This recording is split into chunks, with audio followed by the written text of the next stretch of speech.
warahmatullahi wabarakatuh. Pada kesempatan kali ini kami akan membuat suatu konten video yang masih terkait dengan psikologi sosial. Nah, pada masa pandemi saat ini, kelompok kami terinspirasi untuk membuat konten video ini dengan tema konflik peran di dalam kelompok. Kelompok yang dimaksud di sini adalah masyarakat Indonesia. Kenapa bisa masyarakat Indonesia dikatakan sebagai suatu kelompok? Tentu bisa, karena masyarakat Indonesia ini memenuhi karakteristik atau definisi dari kelompok itu sendiri. Alasannya adalah yang pertama, kelompok terdiri dari 2 orang atau lebih. Kedua, dipersepsikan sebagai satu kesatuan yang utuh. Dan yang ketiga, adanya interaksi antar orang atau antar warga masyarakat Indonesia. Dan yang keempat, memiliki tujuan yang sama. Dan yang kelima, setiap orang merasa bahwa mereka adalah bagian dari kelompok itu sendiri. Lalu yang selanjutnya yang perlu kita ketahui yaitu tentang konflik peran. Sebenarnya konflik peran itu apa sih? Menurut Byrne, konflik peran adalah kondisi ketika berbagai tuntutan di dalam peran seseorang bertentangan atau ketika tuntutan dari beberapa peran yang dimiliki oleh seseorang itu saling bertentangan satu sama lain. Konflik peran ini terjadi karena adanya benturan saat kita sedang menjalankan peran-peran tertentu. Nah, biasanya konflik peran ini bisa membuat individu menjadi tidak bisa mengambil keputusan mana yang lebih baik di antara peran-peran yang perlu ia lakukan. Terus contohnya yang kayak gimana sih? Nah, di sini kelompok kami mengambil contoh yang masih berkaitan dengan situasi pandemi saat ini. Pandemi corona kini tengah mencengkram dunia. Pemerintah pun mengeluarkan himbauan social distancing, hindari kerumunan, minimalisasi interaksi, dan isolasi diri. Saatnya bekerja dari rumah, belajar dari rumah, dan ibadah di rumah. Bekerja dari rumah atau work from home merupakan sistem yang dipilih pemerintah untuk mengurangi penyebaran virus corona. Dengan bekerja dari rumah diharapkan dapat menjaga jarak sosial, yakni dengan mengurangi mobilitas orang, menjaga jarak fisik, dan juga mengurangi kerumunan orang. Namun sayangnya, seruan untuk bekerja dari rumah tidak bisa diterapkan oleh seluruh masyarakat. Ada beberapa pekerjaan yang tidak bisa dimonitor dari rumah. Contohnya saja seperti para tenaga medis, petani, pekerja pabrik, supir, dan masih banyak lagi. Nah, tentunya beberapa dari mereka juga terlibat dalam beberapa peran atau dalam berbagai peran juga. Contohnya, mereka juga memiliki peran sebagai kepala keluarga. Kemudian mereka juga menjadi seorang pekerja namun tidak bisa work from home. Dan peran selanjutnya yaitu dia merupakan warga masyarakat Indonesia, yang dimana sebagai kepala keluarga ini mereka memiliki tugas dan tanggung jawab tersendiri, yaitu mereka harus mampu mencari nafkah untuk menghidupi keluarganya. Kemudian peran ia sebagai pekerja, mereka juga harus tetap melaksanakan pekerjaannya untuk menghasilkan pendapatan, untuk memiliki penghasilan. Dan yang ketiga, peran mereka sebagai warga negara Indonesia adalah harus patuh, harus mematuhi aturan atau kebijakan yang telah ditetapkan pemerintah. Nah, di sini ketika seseorang memegang lebih dari satu peran, maka akan menimbulkan adanya konflik peran. Sehingga ini dapat memunculkan kebingungan atau kegelisahan dalam diri seseorang tersebut untuk mengambil keputusan mana yang baik. Oke, untuk lebih jelasnya, mari kita simak berita berikut ini.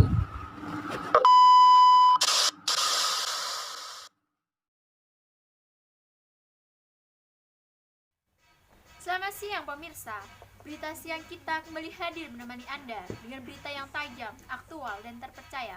Bersama saya, Siti Soleka. Masyarakat dan pemerintah Indonesia dibuat geger dan resah dengan mulai merebaknya virus corona. Virus ini adalah virus yang menyebabkan penyakit umum seperti flu hingga ke penyakit fatal lainnya seperti MERS dan SARS. Virus corona yang merebak saat ini adalah jenis virus baru atau yang disebut dengan COVID-19.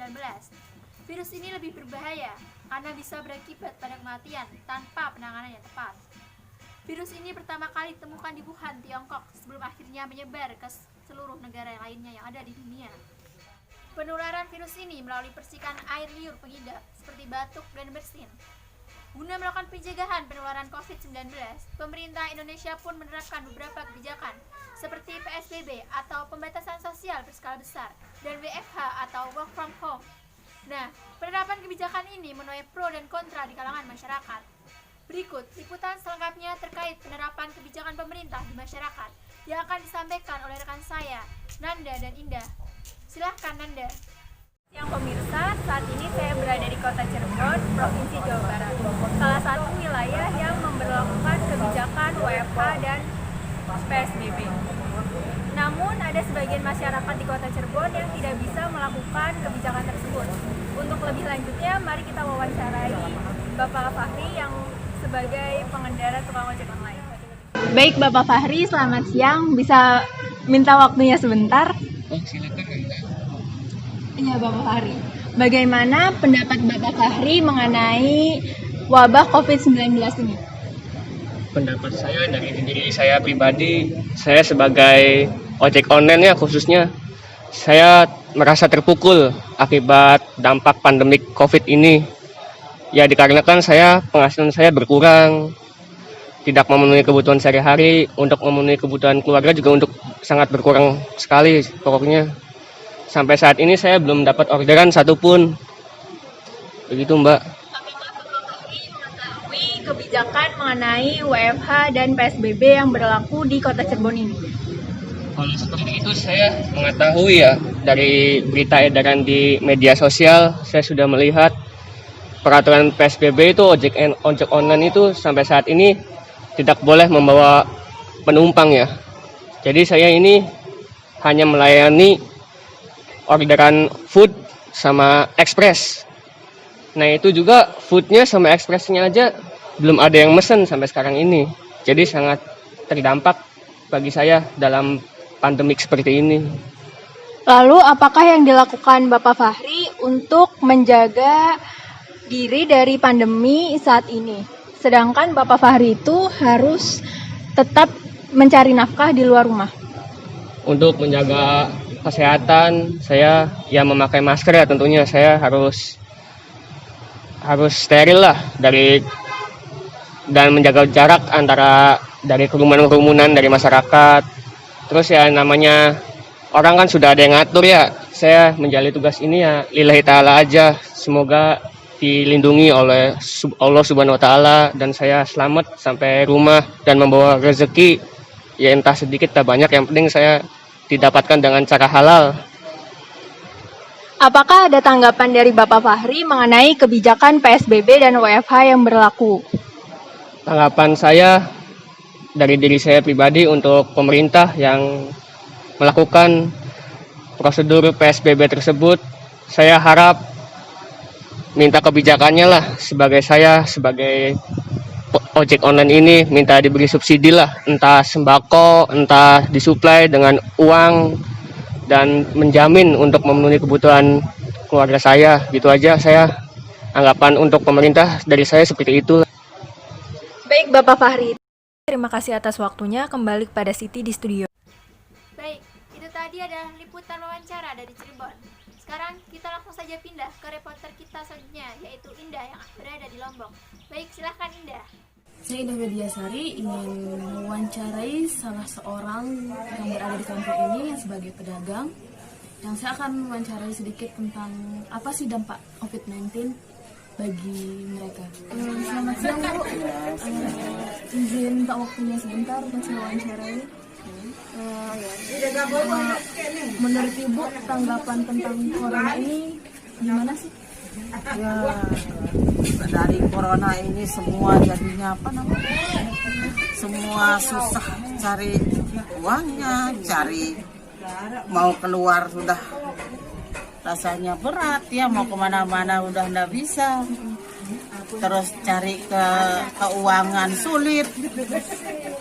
Mau bagaimana lagi? Kalau ndak gini kita jual kecil-kecilan juga masih takut-takutan orang belanja. Terus dampak corona ini apa sih bagi Ibu?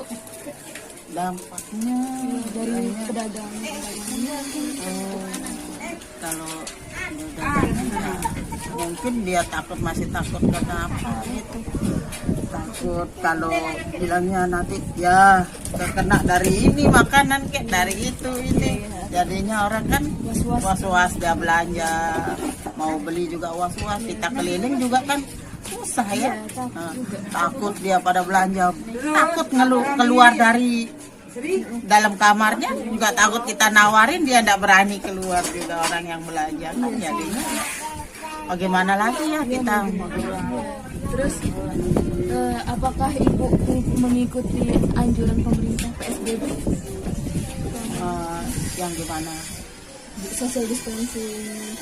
Oh iya, kita mengikuti anunya, pakai masker, mana-mana pakai masker, pakai pokoknya lengkap lah, biar enggak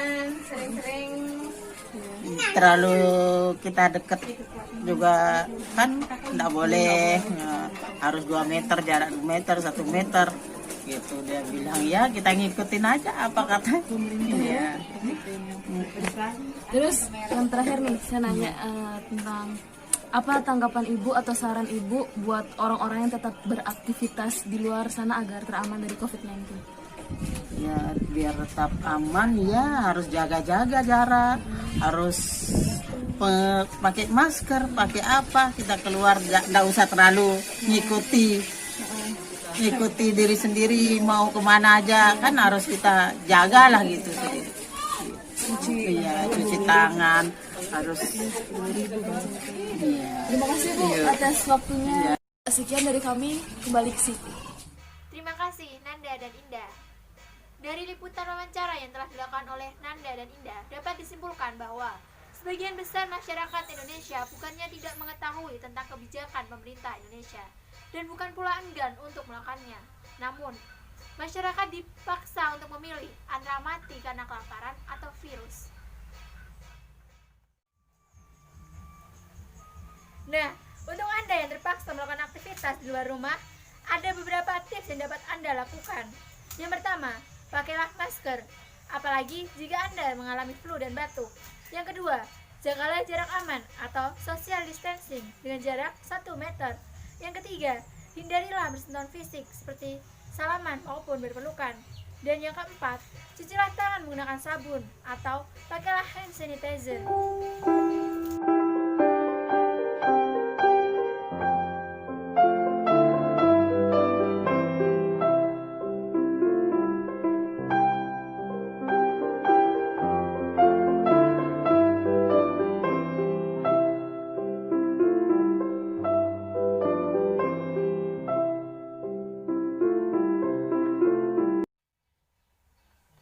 Tetap tenang dan tidak panik dalam situasi saat ini adalah pilihan yang terbaik. Demikian berita siang kita hari ini. Nantikan berita selanjutnya. Terima kasih dan sampai jumpa lagi. Nah, itu tadi adalah salah satu contoh berita yang berkaitan dengan konflik peran. Semoga setelah kalian menonton video ini, kalian menjadi lebih paham ya mengenai konflik peran yang sering terjadi di kehidupan sehari-hari. Makan manggis dibuang kulitnya, buah semangka rasanya manis. Mohon maaf bila ada salah kata. Cukup sekian dari kami.